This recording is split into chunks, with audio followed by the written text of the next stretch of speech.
নিশ্চয়ই সত্য বিজয় হবে।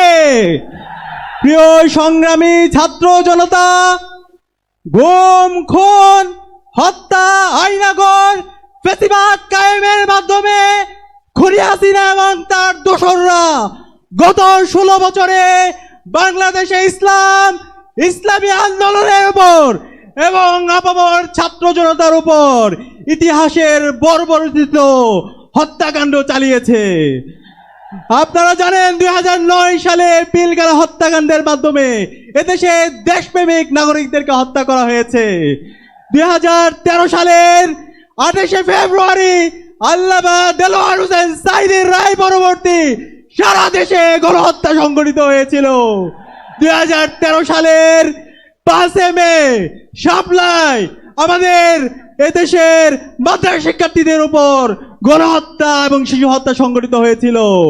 এভাবে আপনারা জানেন আমাদের ক্যাম্পাসগুলোতে ছাত্রলীগের সন্ত্রাসীরা আমাদের উপর নেককার হত্যাকাণ্ড চালিয়েছিল।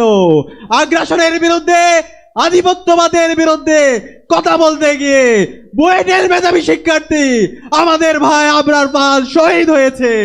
এইভাবে গত 16 বছরে আমাদের নেতৃবৃন্দকে আধিপত্যবাদের বিরুদ্ধে কথা বলার কারণে, আগ্রাসনের বিরুদ্ধে কথা বলার কারণে শহীদ করা হয়েছে।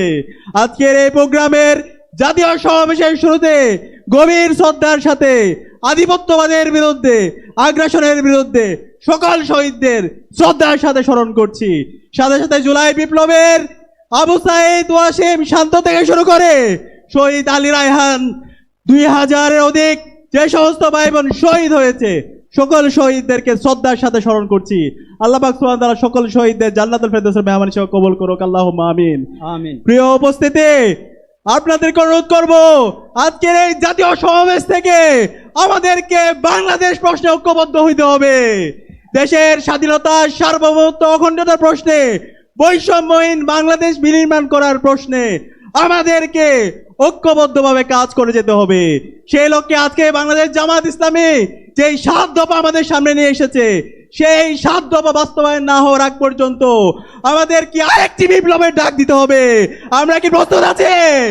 আগামীর বিপ্লব হবে ইসলামের বিপ্লব ইনশাআল্লাহ। আগামীর বাংলাদেশ হবে ইনসাফের বাংলাদেশ। বাংলাদেশ জিন্দাবাদ। বাংলা ইসলামী ছাত্র শিবির জিন্দাবাদ।